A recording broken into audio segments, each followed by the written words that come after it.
ให้ร่ำให้รวยเป็นที่พึ่งที่พาของทั้งพ่อแม่ทั้งตู้แม่ตู้บ้านใกล้ขึ้นเคียงเด้อโตเลยนี่แล้วให้บาบุญโอ้โธ่ยากดิ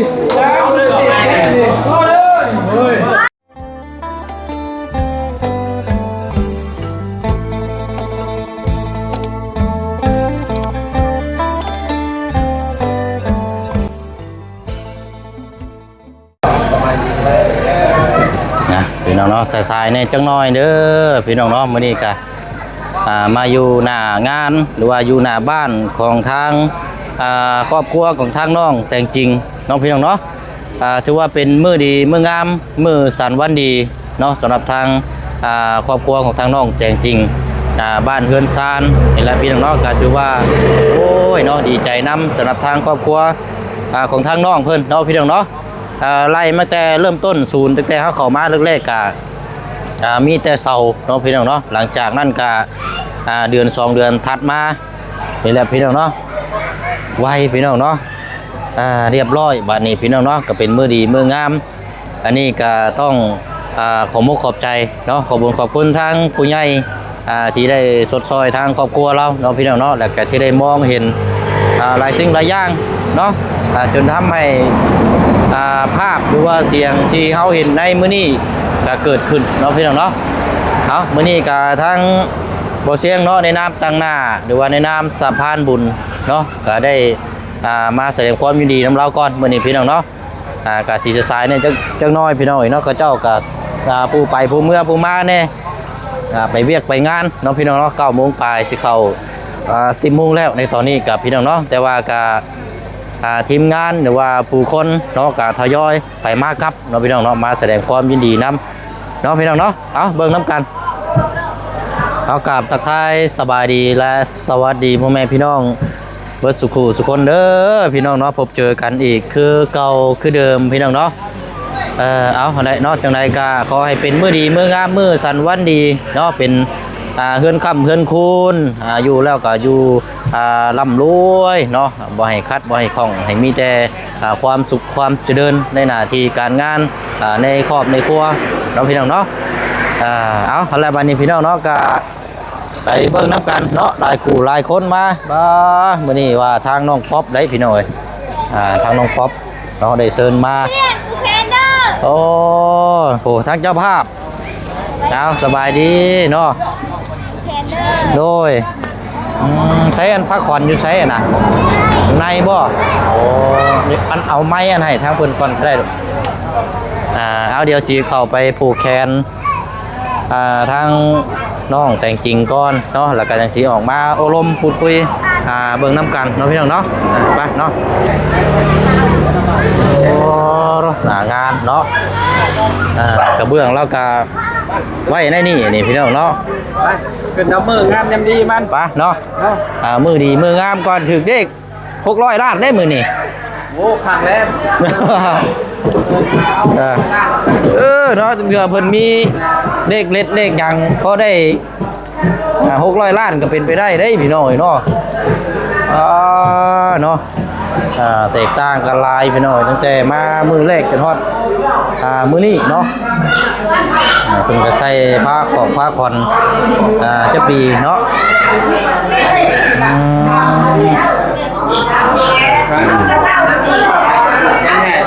โอ้ไปสิผูกก้อนเขาอ๋อโดยเอา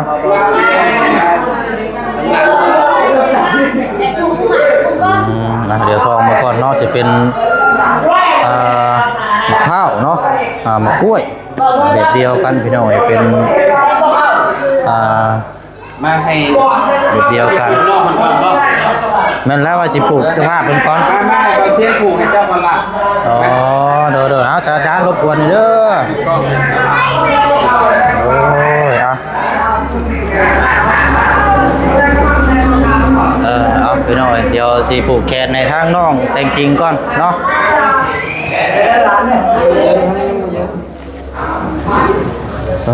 เส้น ผ้าขนบ่ได้มีบ่ เอา ใส่ในนี่ก็ได้มั้งเนาะ แม่นใส่ให้เลยใส่ในปากก่อนเลย อันนี้ใช่เอาโซ่เอาลากก่อน600ล้านก่อนบ่ได้นะ เด้อเด้อโอ้ยเด้อเอาสบายดีเนาะ ไปได้คน อ๋อเด้อเอาอันนี้ใส่ผ้าคอนนี่ก็ได้พี่น้อยนิบใส่นี่แหละเอาโซ่เอาลาบนี่ก็ได้ ประตูออกเลย โดยไปรถประตูรถ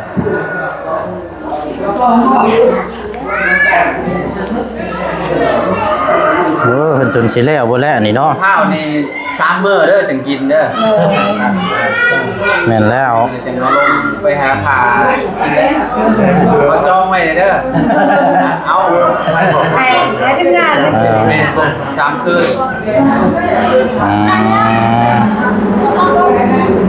เอาเดี๋ยว ก่อนนอนเด้อเดี๋ยวแค่แรกก็ปล่อย เราแกว่าเข้าไปบอเป็นแม่นอนของเนื้อเนี่ยมันบอกว่าถ้านอนก่อนมันแล้วว่าเพิ่งไปแล้วเปลี่ยนลูกก็ได้ คนไหนต่างไป ได้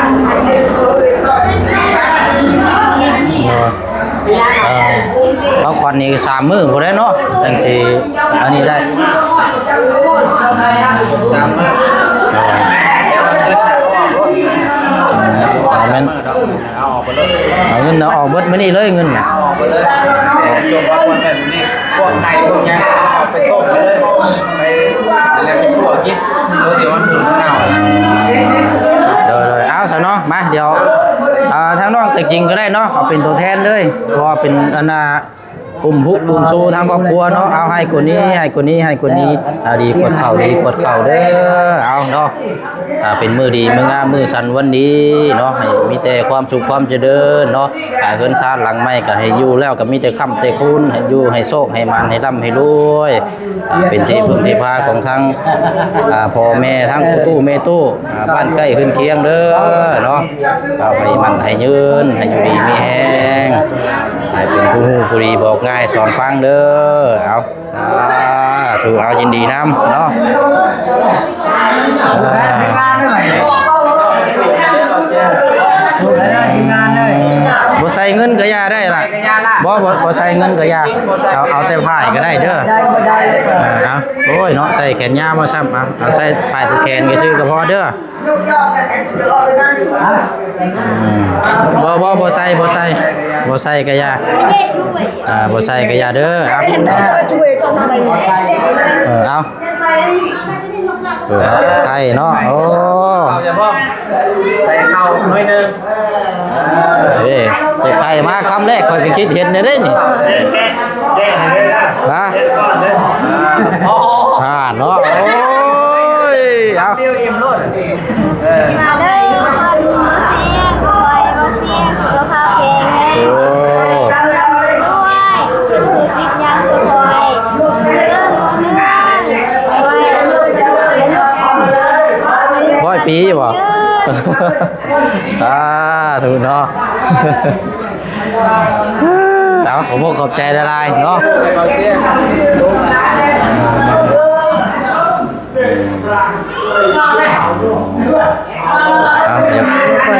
อยากเมื่อยในแล้วเราก็เนาะเมื่อยนี่ครับ รวยเลยขอให้โชคให้ดีขอให้คน คนที่ความการศึกษา ขอให้เจริญเจริญ คนเก่งว่าก็ใครยังไม่ต้องเลยเวียดงานก็ติดงานกับฟ้าเราก็รวยนอนหลับได้มือตื่นมาได้ทำงานเลย ถูกเนาะบัดนี้ก็ตามนั้นแหละเนาะเอาถูกอีกบ่ เอา โอ้ยเนาะเอา ดีมีแห้งเด้อไปทำทางให้ปลอดภัยเด้อโชคให้มัน ถูกเนาะแล้วเนาะไปเดี๋ยวทีมงานเข้ามาบัดนี้เนาะเปลี่ยนกันโอเคพี่น้อยโอ้ยใช่มาเด้อ เอาใครพี่ครับนี่ใครอยู่นี่ ไก่ตัวใหญ่ๆเรามาแจก โอ้โตเลยนี่ แล้วไอ้บาบุญ ว้า จากที่เราเสียกันเนี่ย ก็ได้หน่วยเนาะโตเลยนี่เนาะ ตัวใหญ่เลยเอากระดี่แหละจะเอาได้ไข่ก่อนเด้ ไข่จะเดินแน่เนาะ แม่น เออ ให้เราเลย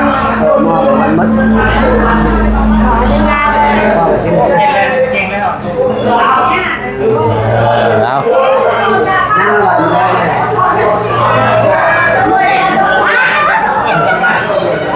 สวัสดีบาตูน มาเด้อเอายับมาเนาะเอายับ มาขอบคุณมือ 600 ล้านได้แรง 600 ล้าน โอ้ยนี่อายุสาวปลูกได้หรือเปล่าเฮ้ยแล้ว แล้วกมานี่แหละ แต่เจ้าของเงินผูกแขนทีมงานบัดแล้วเนาะผูกกันได้เด้อ เนาะ มีแต่ผูแต่งตัวงามๆเนาะมือเนาะมืองามยังดีโอ้เกิดไม่ใจกันงามครับขอบคุณมาก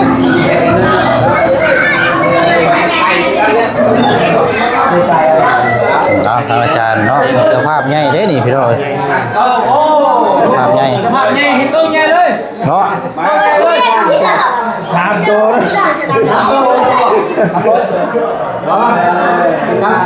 ทำเจียวตัวใหญ่ยกขึ้นก็จะโตกันนะ3 ตัว ว้านี่สู้ผมไม่ได้หรอกหัวอะไรก่อนเลย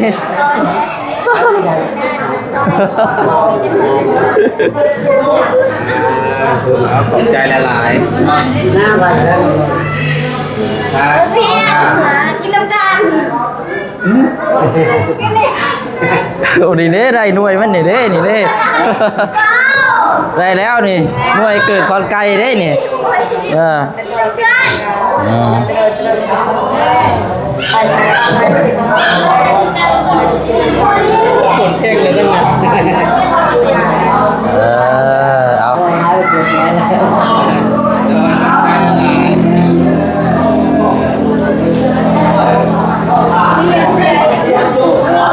อบอุ่นเนาะอบอุ่นมันเยอะเนาะมานี่เด้อผู้อะไร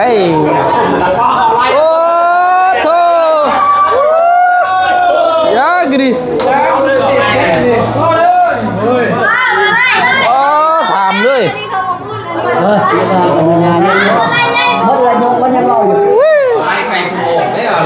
เพ็บชี้หรือเปล่า ไปอีกแล้วไก่มันมาเลยโอ้ไปสู้อันนี้เบิ้ลดีกับโอ้สัมจะกินแล้วโอ้ยเนาะยังเดินเป็นมันเดินนะบ้าจะปลูกแค่เนี่ยเด้อ แป๊บนึง สองสาวเลยเนาะเจ้าเนี่ยคนได้ปลูกกันนะปลูกแต่เจ้าของเพื่อนเจ้านี่พ่อเจ้าแม่คนลายสโลว์เนี่ยนี่ละปลูกก็มา เสียใจเลยว่า เด้นี่เด้นี่ มาเท่าไหร่เนาะ กระทุน ได้แล้วนี่ ไปฮะไล่หมักไต้บอกยังมันน่ะ ไปเนาะไปท่านได้แล้วกะ มาอัน ต่อ มาอันนี้ปลูกแค่ไหนน้องจะดีกับน้องยาพี่ละสองคนมาพี่แค่ดีร้านก่อนเนาะ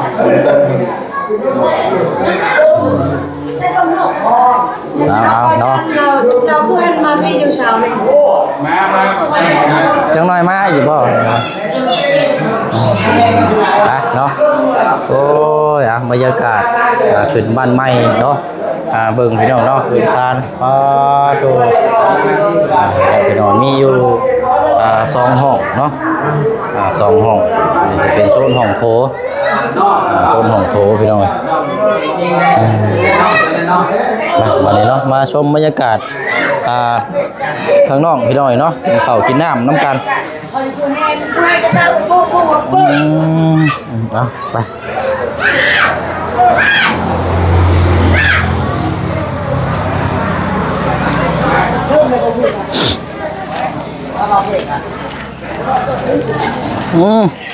ถึงเสียงเขาเนาะ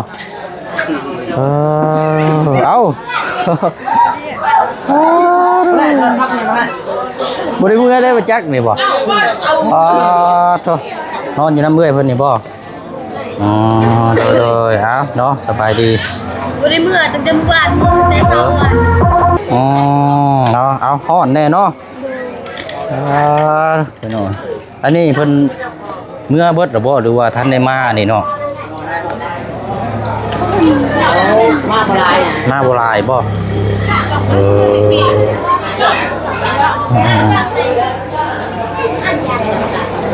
ผูกแขนได้เข้ากับนี่แหละนี่เอาควันเด้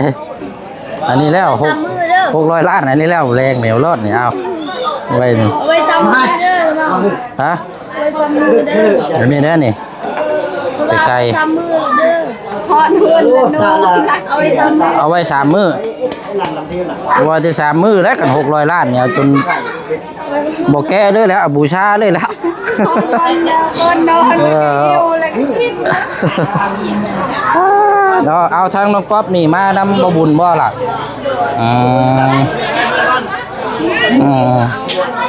โอ้เอาดีแล้วเนาะเจ้าทีมงานกำลังผูกต่อแขนอยู่พี่น้อยดีเนาะดูก่อนแฟนพอน้องไก่กับทางครอบครัวได้สาบ่ได้มาบ่อนไปใช้ ยันเขาเฮ็ดเป็ด อยู่ใช้นั่น อยู่ทางหลังเฮือน อยู่หลังบ้านพุ่นบ่อ๋อทีนี้2คนนักเต้นในนี้อันนี้พี่น้อย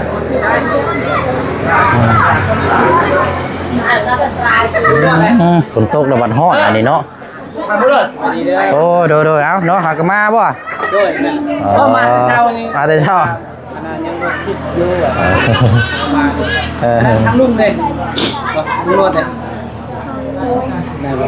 บ่ได้มาได้บ่ได้เห็น มือเจ้านี่เด็ก เดี๋ยวเราเมื่อก่อนบ่จักเดี๋ยวไปทายเวียมของไม้เราบ่จักเอาโอเคเนาะเดี๋ยวโดยเดี๋ยวใหญ่มาโดยไอ้โดยเส้นแซ่บเอาก่อนโดยก็ห่อนแห้งดีร้อยเนาะเดี๋ยวโทรศัพท์นี่ตัดได้นี่อันนี้สิเป็นแม่ครัวกับแม่นแล้วหรือว่าสิเป็นทั้งผู้ช่วยกับแม่นนะนี่เนาะขนาดยังโมแล้วได้นี่ใส่สีอันนี้นะขึ้นน้ำมือมันจะซื้อนี่น้องเลยเพราะว่า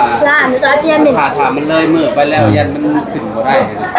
ลงสีติดกระเบื้องนี่เนาะงามได้เห็นเหรอ7แล้วมันร้อนบ่โดนเอาประชาแล้วมันตั้งยาวต้องยาวไปอีกเดือน12พุ่นจะขึ้นไปเดี๋ยวย่างรอเบิ่งหลังห้องครัวก่อนโอ้ยเนาะพาตินเขามันคือค่ำเขาในแท้มันหักประจักบ่โอ้ยเป็นนี่ไรเนาะเมื่อยแน่จักน้อยเนาะอุ่นพี่น้อยโอ้เพิ่นกำลังครัวนี่อยู่นี่เนาะเอาซะเนาะเดี๋ยวมอบนาทีนี้ให้เพิ่นพี่น้อยเฮายันว่าถ่ายบ่ได้เอางามพี่น้อยเพื่อนซาดเนาะทาสีถ้าอย่างลงขอบลงอย่างโอ้ครับเลยพี่น้อย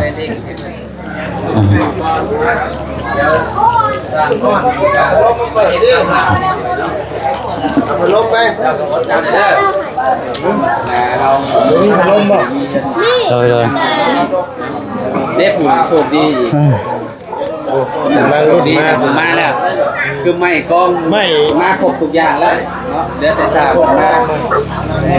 ฮ้อน อายุได้เดียงกันได้นี่เนาะ3-4นี่ อันนี้10 ปีนี่ 12บ่ 12 สาวบอก อันนี้เด้ เนาะมันใส่จะปีเลย อันนี้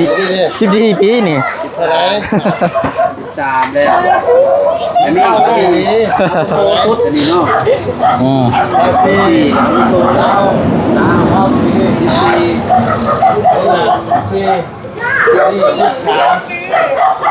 ้ดี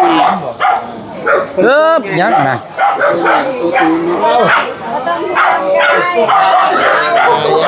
น้ำเลยนำ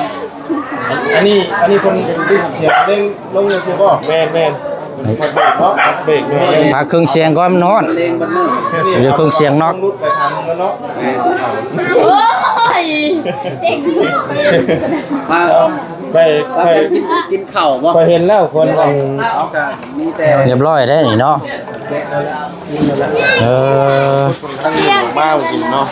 ฮะ แต่ป่า เอาไร มาแล้วไก่มาแล้ว มาแล้วโหคืออยู่อุ่นท้องอยู่ทางนั้นน่ะ ไม่ได้เลี้ยงหาเองเนาะเลี้ยงหาแต่ไก่เลย นี่แหละไก่ บุญบุญมาเป็นอะไรมาบอกแม่ โอ้โธ่ เอาลืมผูกแขนเอาบ้านนี่ก่อนผูกแขน เอาไปเด้อผูกแขนเด้อผูกเอามือเอายามเด้อหันอยากได้โชคได้ลาบนะ ปังกินอะไรเด้อ เป็นนะเลย บนน้ำมีบนน้ำมันเนี่ย เบิ้งเกลือฉีดน้ำเลยเลยอันนั้นเป็นอะไร เจ้ากับ เห็ นี่ น จะไปฉีกแล้วก็เอาน้ำมันเทใส่ ดูนี่มันได้ ซอยข้าวคั่วอย่างนี้ มือนุ่ง ผิดได้บ่ได้ได้นี่กินหน่วยนั่นได้ ฉะนั้นอันเห็ดแก้วก็ได้ซาวดอกแค่ ท่านกินไก่ไม่ได้เหรอ ไทยนี่ก็จ้ำคือกันบ่ได้ จ้ะเนาะ มันอะไรบ้างพี่ ผูกแขนบ่ แม่รุ่นดาวแขกแม่ใช่มามึงก็มีเลย น่าจะประมาณนี้เนาะ แม่นเนาะ มีแต่ว่าจะขึ้นบ้านเฮือนซานแต่ว่าเฮาบ่ได้มาทันตอนเพิ่นแห่อ้อมซับไป บ่ เนาะ ได้เฮได้ เอาบ่ได้แห่บ่ แม่นมีแต่อันเพิ่นจ้ำแล้วก็เมาซาแล้ว จำ ก็ แม่นผูกแขนเลย มันแค่เลย โอ้